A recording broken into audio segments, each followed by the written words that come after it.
La enseñanza esotérica ha sabido esconderse y camuflarse de múltiples formas para permanecer viva e inalterada a lo largo de los siglos. Es así que podemos encontrar contenidos profundos en cuentos infantiles, juegos, refranes y otros ingenios los que, observados superficialmente, no parecen contener ningún tipo de mensaje, y que por su presentación inocente han logrado sobrevivir durante muchas generaciones como cápsulas del tiempo, transportando y conservando en su interior un mensaje filosófico poderoso.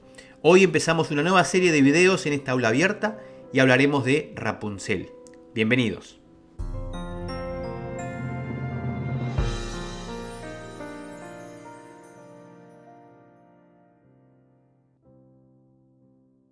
Los cuentos infantiles tradicionales, cuyo origen se pierde en la noche de los tiempos, tienen la virtud de transmitir de forma sencilla y amena un mensaje profundo, y casi siempre hablan de una sola cosa, del alma, de su descenso al mundo y de las múltiples pruebas y obstáculos que debe atravesar para ir purificándose a fin de irse acercando a su verdadero propósito, que muchas veces aparece como una victoria, una conquista e incluso un matrimonio, una reunión de los opuestos.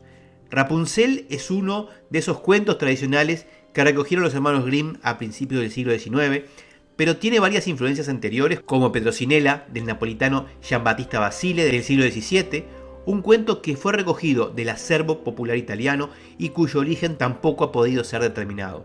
En la tradición persa, por ejemplo, hay un cuento similar que se llama El Rudabá.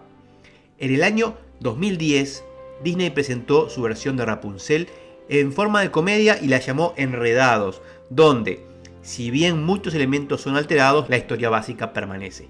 El cuento clásico de Rapunzel nos habla de una pareja de campesinos que deseaba tener un hijo y que vivía justo al lado de una huerta que pertenecía a una bruja malvada. Después de un tiempo, la esposa queda embarazada y tiene un antojo: comer rapónchigos, que son una especie de nabos, los que crecían en el terreno de su vecina. Tanto insistió la mujer que su esposo saltó la valla, arrancó unos rapónchigos y cuando iba a volver a su casa fue descubierto por la bruja. La bruja lo acusa y él le ruega piedad. Y ella dice que lo perdonará solamente si le entrega a su hijo en el momento de nacer. Una petición horrible, pero el pobre hombre termina por acceder. El bebé finalmente nace y es una hermosa niña de cabellos de oro. En ese momento la bruja aparece, la toma en sus brazos y le pone el nombre de la planta, Rapunzel, que es la forma alemana de rapónchigo. A los 12 años, la bruja Gothel encierra a Rapunzel en una torre muy alta en el medio del bosque, sin una puerta de acceso. Para que la niña permaneciera viva y tuviera sus necesidades básicas cubiertas, la bruja la visita todos los días y le lleva alimento y bebida. Para poder entrar por la alta ventana, la bruja le pedía a Rapunzel que arrojara sus largos cabellos por la ventana y le decía: Rapunzel, Rapunzel, deja tu pelo caer, así puedo trepar por la escalera dorada. Así pasaron años, la niña encerrada y solamente teniendo contacto con el exterior a través de la bruja. Un día, un príncipe atravesaba el bosque y escuchó un canto que venía de lejos. Buscó un rato la procedencia del canto y encontró que venía de la torre, pero como no tenía puerta, no supo cómo subir. Intrigado, el príncipe regresó varias veces a la torre para escuchar el canto de Rapunzel, hasta que un día vio a la bruja y escuchó estas palabras: Rapunzel, Rapunzel, deja tu pelo caer, así puedo trepar por la escalera dorada. El día siguiente, el príncipe se colocó bajo la torre y usó las mismas palabras de la bruja. De esta forma pudo subir y encontrarse con Rapunzel, y obviamente terminan enamorados. Después del primer encuentro, el príncipe visita a Rapunzel todas las noches y ambos planifican el escape de la torre. Pero Rapunzel queda embarazada y finalmente la bruja descubre el romance.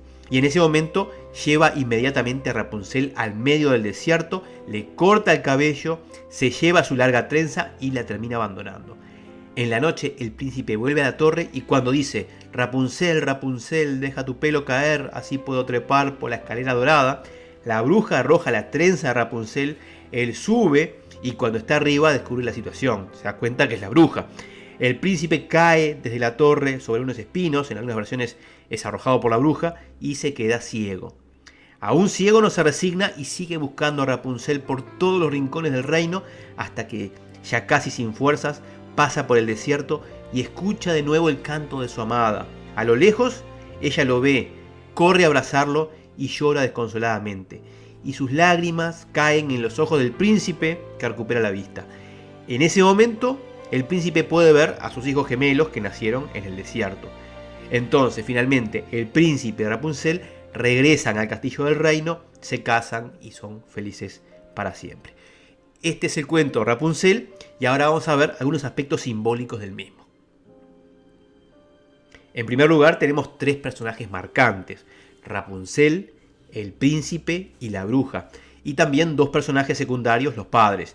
Y con esos poquitos elementos ya queda configurada la historia. Los padres son los que generan las condiciones propicias para que el alma encarne, y el alma en este cuento es la bebé, que apenas nace pasa a ser propiedad del ego. La bruja arrebata a los padres y le pone un nombre, Rapunzel. A los 12 años, el alma es encerrada en una torre sin puerta. El número 12 no es casual. Por ejemplo, Jesús apareció por primera vez en público cuando tenía 12 años. Y para las niñas judías, el número 12 marca su madurez personal y frente a su comunidad, la cual se llama Bat Mitzvah. En otras palabras, cuando Rapunzel cumple 12 años y comienza su pubertad o adolescencia inicial, en ese momento es recluida y separada del mundo de los estímulos. La torre del cuento nos recuerda el arcano 16 del tarot, la torre que se derrumba, una construcción que estaba destinada a la protección y a la seguridad y que termina convirtiéndose en una prisión, en un espacio bien delimitado donde no hay aventura, es decir, no hay lugar para las pruebas. La seguridad encorsetada, el mundo de lo conocido, que termina creando una burbuja, un mundo pequeñito, limitado y confortable que nos condena a olvidar nuestra identidad esencial. Es un mundo artificial que por costumbre hemos terminado por aceptar como natural, una pequeña porción de la realidad aislante, separadora, que confundimos con toda la realidad. Por esta razón, el derrumbe de la torre del arcano 16, en el simbolismo del tarot, debe ser visto como un proceso de derrumbe de estructuras obsoletas y también de purificación. ¿Cómo se conecta Rapunzel, el alma? ¿Cómo se conecta con el mundo? Bueno, a través de la bruja, el ego.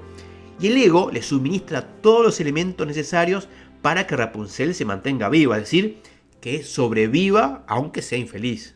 El cabello largo de Rapunzel oficia entonces de puente con la realidad, pero a una realidad que está supeditada al ego. Es el ego, con sus prejuicios y limitaciones, quien puede contarle a Rapunzel lo que sucede afuera. ¿Qué simboliza este cabello? En verdad, tradicionalmente el cabello se considera una extensión de la cabeza, y la cabeza es el área del cuerpo que relacionamos con los pensamientos. Por lo tanto, los cabellos son, desde lo simbólico, una manifestación física de los pensamientos. Y en la historia de Rapunzel, los pensamientos se conectan con dos cosas: con la bruja, es decir, con el ego, y también con el príncipe, que representa el ser, el yo superior. En la teosofía se habla de una mente superior, manas, y una mente inferior o mente de deseos, kama manas. Y el alma actúa como intermediaria de esas dos mentes. Las dos son necesarias. Kama manas es la que provee los elementos para que el cuerpo sobreviva, para que exista una vida física. Y por el otro lado, esa mente superior es la que nos conecta con el ser. En cierta forma, en Rapunzel existen esas dos tendencias, hacia lo bajo y hacia lo alto. Entonces Rapunzel siente ese tironeo, el mismo tironeo que puede apreciarse en otro arcano del tarot, el arcano del enamorado, al que se le presentan dos opciones. Por un lado, la señora vieja, la mamá, y las comodidades del hogar. La comida calentita, la ropa lavada, la cama tendida. Bueno, estoy exagerando un poco, pero creo que la idea queda clara. De un lado, la zona de confort. Y por otro lado, la amada. Una vida de aventura, de lo desconocido. La gran decisión que todos enfrentamos tarde o temprano. Seguridad o libertad. Y lo mismo para Rapunzel. La seguridad de la torre, por un lado, que es una cárcel, claro que sí, pero que le brinda seguridad y comodidad. Con la comida que llega puntualmente todos los días, una cama confortable y una vida sin grandes contratiempos. O también la otra opción, la aventura de escapar con el príncipe. Bueno, aunque sus necesidades básicas están bien cubiertas por la bruja, el alma, Rapunzel, se siente insatisfecha, siente un vacío, necesita algo más y por eso canta. Y ese canto es justamente el que va a escuchar el príncipe, que como dije antes, representa el espíritu, nuestra porción divina. Y es así que el alma y el espíritu entran en contacto. El príncipe es la parte divina que llega de improviso para romper la monotonía y despertarnos del letargo. Viene a sacarnos de la zona de confort que ciertamente es confortable, pero insatisfactoria. Y esto nos ocurre a todos nosotros en algún momento de la vida. Sentimos esa llamada y ahí tenemos la opción de rechazar la llamada o acudir a ella. Y hay personas que pasan toda su vida en ese loop. Llamada, rechazo de llamada, llamada, rechazo de llamada. Y así sucesivamente. Y en la historia de Rapunzel, el ego descubre esa relación. Y aquí vale hacer un paréntesis. Aunque en las historias el ego siempre se muestra como malvado, en verdad es una exageración simbólica. El ego es, como lo dije antes, que nos permite interactuar con el plano material. No es malo en sí mismo, pero lo malo es identificar nuestro yo con ese ego, con ese falso yo que ha sido creado por la mente, cuando en verdad nuestra identidad, es decir, nuestro verdadero yo, es algo bastante más profundo. Las corrientes tradicionales son claras en este punto y enseñan que ese ego siempre debe estar subordinado al otro yo, al ser. El ego, por lo tanto, debe ser siervo y no amo. Recalco este punto porque en él se resume gran parte de las enseñanzas iniciáticas. Entonces, el ego se siente amenazado y lleva a Rapunzel al desierto. Como en las telenovelas melosas de los años 80, le dice algo así como: «¿Serás mía o de nadie?», y le corta el cabello.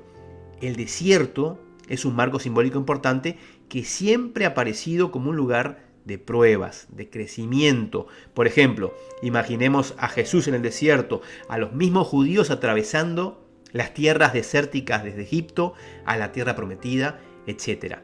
Para destruir la relación, el ego, la bruja, se lleva lejos a Rapunzel, le corta su trenza y por otro lado ciega al príncipe. Y es así que el alma y el espíritu vuelven a estar completamente separados, pero nadie puede separar lo que está destinado a unirse. Y el príncipe, aún sin poder ver, recorre todos los lugares del reino para encontrar a su amada. Y una vez más, en el desierto lejano, escucha el canto de Rapunzel y casi sin fuerzas cae en sus brazos. Las lágrimas de Rapunzel, aquí vemos como el llanto es un elemento purificador, símbolo del sacrificio. Bueno, esas lágrimas logran devolver la vista al príncipe y en ese momento este descubre que tiene una hija y un hijo, gemelos, tal vez una alusión al andrógino alquímico, el Rebis. Bueno, ese es otro tema. El producto final de la coincidencia de los opuestos.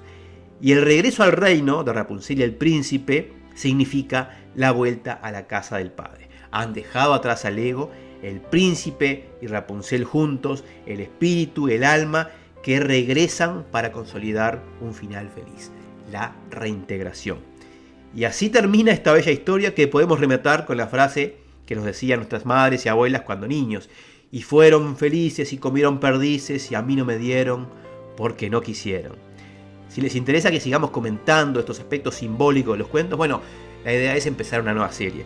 Así que dejen sus comentarios bajo el video y simplemente me resta mandar a todos ustedes mis mejores deseos de paz profunda. Gracias.